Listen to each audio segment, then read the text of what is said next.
My name is Michael Anderson, just another ordinary man. But today, everything in my life changed. The alarm blared, dragging me from a restless sleep. I slapped it off, eyes still closed, my head swimming as though I'd just woken from a nightmare. But when I reached for my phone, I was hit with a flood of notifications, 10 missed calls, 15 unread messages. Normally, these numbers wouldn't mean much, but something about the unfamiliar caller IDs gave me a sinking feeling.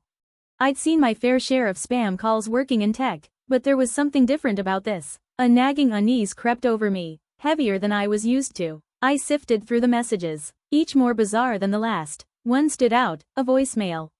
"Hello, this is a doctor from Scripps Mercy Hospital in San Diego. We need to discuss your wife, Sarah. She's in the emergency room."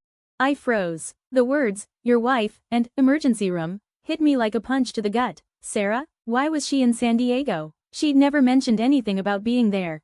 I hit play on the voicemail again, my heart racing. "Sarah's condition is critical. She's suffered severe burns and is in urgent need of care." My mind spun. I checked the other missed calls, all from the same hospital. Anxiety gripped me tighter with each passing second. Why hadn't Sarah told me? She'd always claimed she was in San Francisco for a project, but no mention of an emergency trip, nothing about being in San Diego. I threw myself out of bed and rushed to her office. Her desk lamp still burned, the glow casting long shadows across the room. Her laptop was open, the screen locked. I had never pried into her things before, but today I felt like I had no choice. I rifled through her drawer until I found what I was looking for, a scrap of paper with her password hastily scrawled on it. I felt a surge of guilt as I typed it in, knowing it wasn't something I should be doing, but something inside me pushed me forward. I had to know. The screen flickered to life. Her browser was still open, no sign she'd closed her work tabs before leaving. My eyes flicked to her email inbox, and I couldn't stop myself from scrolling through the messages. What I found twisted my stomach. One email was about a trip to Santa Barbara. I remembered her telling me about that, but there was no mention of who she'd gone with. Then, there it was, an exchange of intimate messages between Sarah and a man named Jake Miller. Jake.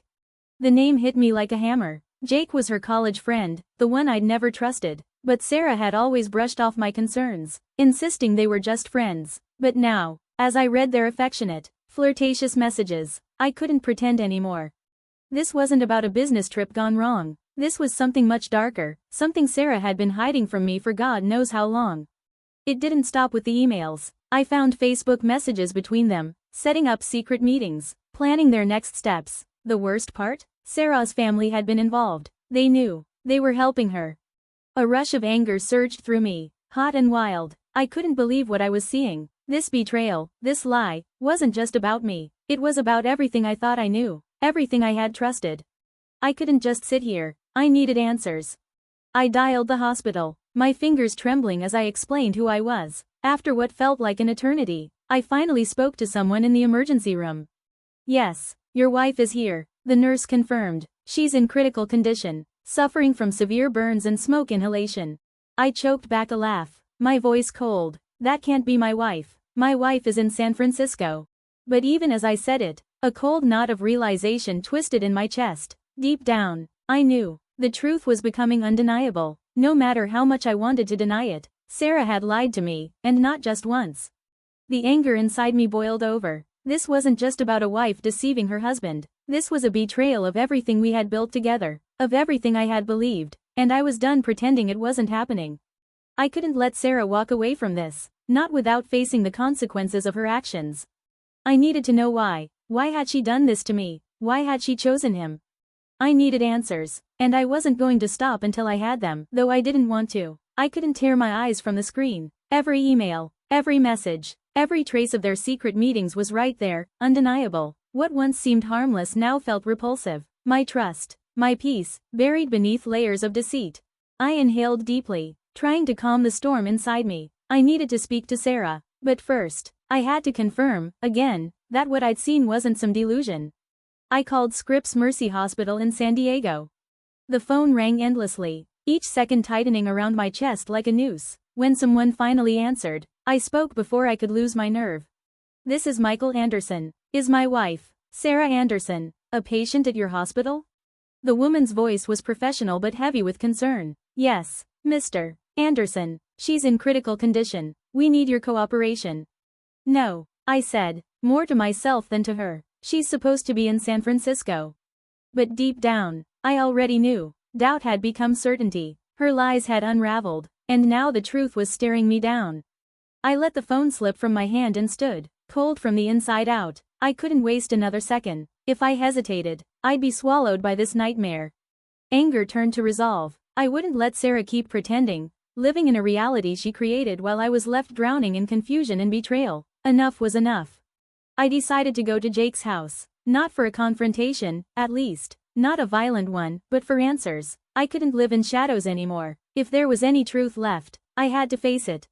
When I pulled up in front of Jake's home, a strange calm settled over me. His neighborhood was pristine, peaceful, too peaceful, like nothing here could possibly go wrong, but I knew better. I sat in my car, gripping the steering wheel, listening to the muffled sounds of laughter from inside. That sound, so normal, stabbed at me. How could there be joy in a place so entangled in lies? I got out and rang the doorbell. Jake answered, looking disheveled in a t-shirt, his eyes tired and surprised. "Michael," he said, stunned. "I wasn't expecting." "No," I cut in. "You weren't, but we need to talk about Sarah." After a moment of hesitation, he stepped aside, and I walked into the house. The tension was immediate, pressing down on us like thick air. We sat in the living room, and I could barely keep my emotions in check. "Michael," Jake began, voice low, "I know this was bound to happen, and I'm sorry. I didn't mean for things to go this far." "Then why didn't you stop?" I said sharply. "Why did you let her keep lying to me?" He looked down, fists clenched. "Because I thought I could fix something. I thought Sarah was the only person who made me feel alive again, but I was wrong." Hearing her name in his mouth sickened me. I stood up, unable to stay a moment longer. "Apologies don't erase what you've done." I left before he could say another word. No apology, no excuse could undo the damage. What was broken couldn't be fixed. But I still wasn't done. There was a hollowness inside me now, the kind of emptiness that comes when trust is ripped away. I couldn't shake it. Jake's regret didn't matter. He'd already helped ruin everything. I thought of Sarah, of everything she had kept from me, and I knew I needed more. Answers, clarity, closure. Whatever this was, it couldn't end with just Jake's side.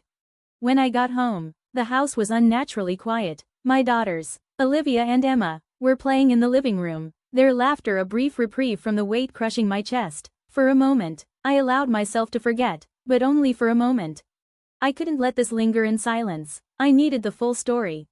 So I called Tina, Jake's wife. The first call went unanswered. I called again. This time, she picked up. "Michael," she said, her voice low, strained, on the edge of breaking. "Tina, I need the truth. About Sarah and Jake. Why them, and why didn't you tell me?" My voice cracked, anger and sorrow tangled together. There was silence. Then, quietly, she spoke. "I've known for a long time," she said, "but I thought, if I stayed quiet, maybe it would end. I didn't want to hurt you." Her words hit harder than I expected. She knew. All this time, she knew. "So you just watched?" I whispered. "Watched them destroy my family while saying nothing?" Tina didn't respond, and honestly, there was nothing she could say that would make any of it right. I couldn't hold back anymore. I yelled into the phone. Tina's sigh came through the line, heavy with resignation. "I can't change this, Michael, but I can tell you one thing. Jake's not the man you think he is. He regrets it, truly regrets it."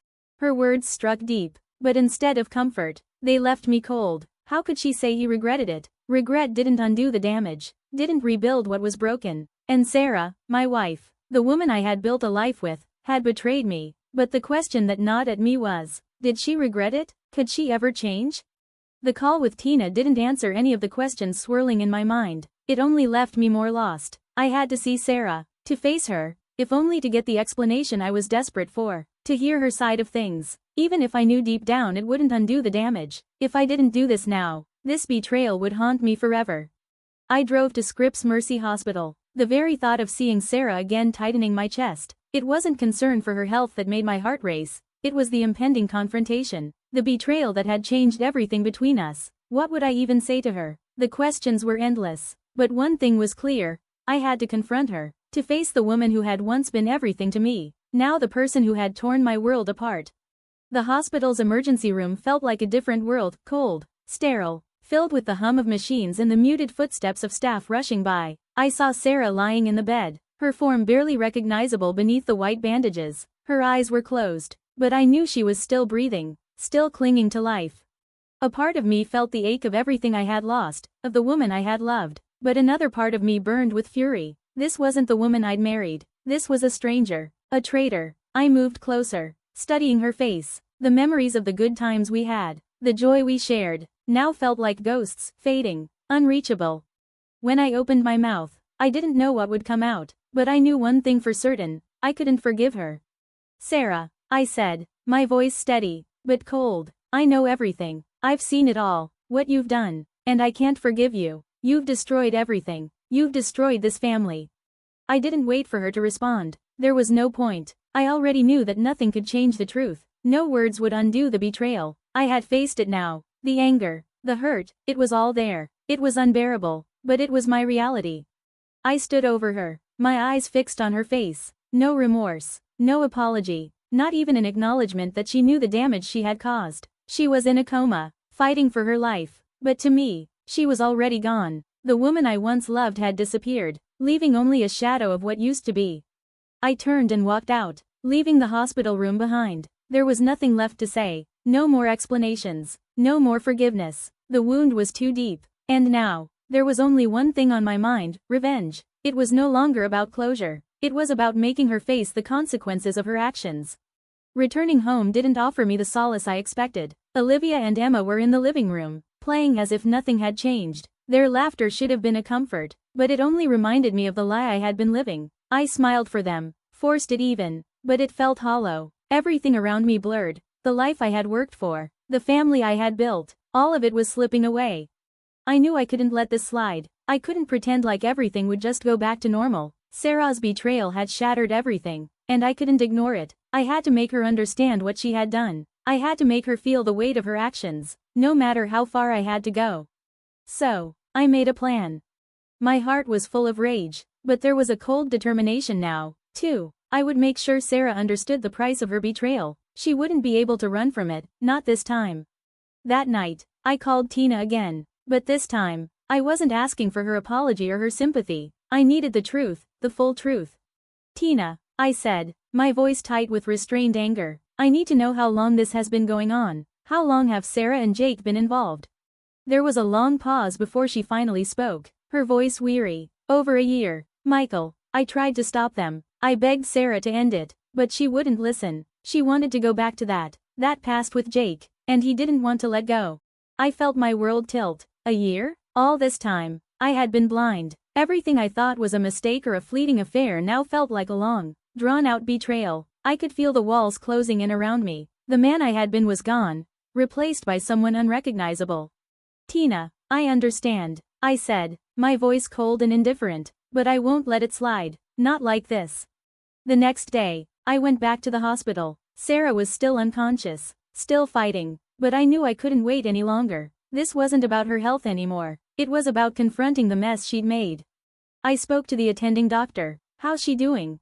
The doctor looked at me seriously. "She's critical, Mr. Anderson. We've done everything we can, but she needs time to recover." I nodded but didn't respond. Time was something I couldn't afford. The moment had passed. Whatever happened now wouldn't change the betrayal, wouldn't undo the hurt. Back home, I kept moving forward with my plan. I wasn't going to let this be just another wound that festered. Everything needed to have a resolution.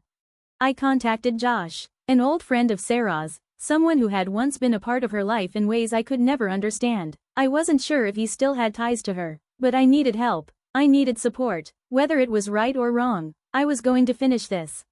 "Josh," I said when he answered the phone, my voice raw, "Sarah's betrayed me. I need you to help me make everything clear. Help me expose what she's done." He was silent for a long time before he finally spoke. "Michael, I understand your pain, but this isn't the way. Let it go."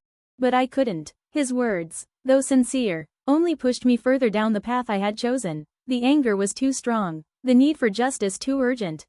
In the end, I did what I knew would make everything real. I posted a video on social media. It wasn't an apology. It was a declaration of the truth, proof of Sarah's betrayal. No more hiding, no more pretending.